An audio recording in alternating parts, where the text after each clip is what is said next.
morning. Do you fancy joining me on a day in Singapore?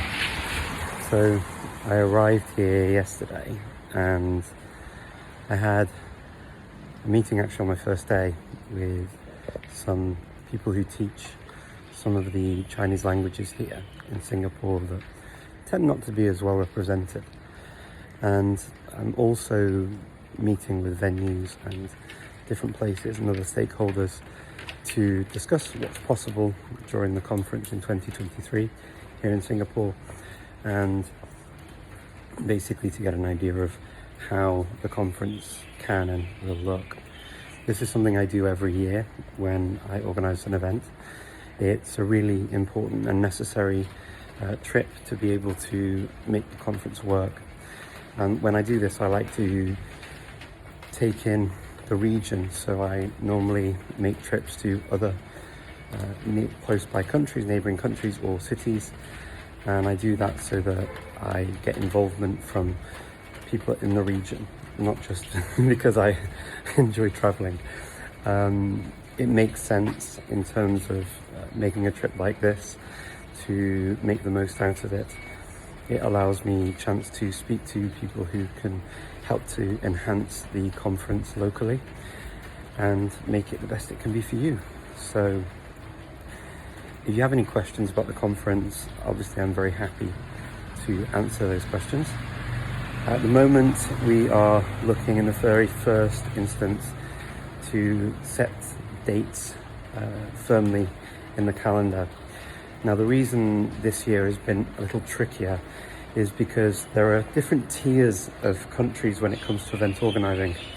So you have tier 1 countries and locations or cities, and Singapore would be one of those. There are also tiers 2 and 3, and they would be secondary cities or locations within a country, so not the capital usually. And third would be other smaller places within countries, and typically the Polyglot Conference has been in tiers 2 and 3, which has meant that there's a lot more flexibility when it comes to renting a place. It means that you have more flexibility in terms of times of when you leave, when you arrive, when you can do setup, and also when you can actually have the event on there. They tend to be able to write in the calendar without too much worry of other events coming in and wanting the place with a huge deposit ready to pay, which can then obviously mean that the event that I'm planning can be cancelled very quickly.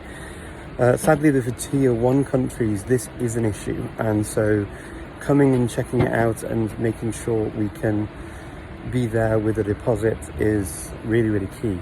And so when we first started looking, since then, there have been changes to availability for some of the locations we were looking at.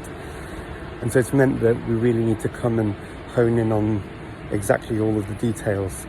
The other issue is also whether or not they rent out the space after each day of the conference.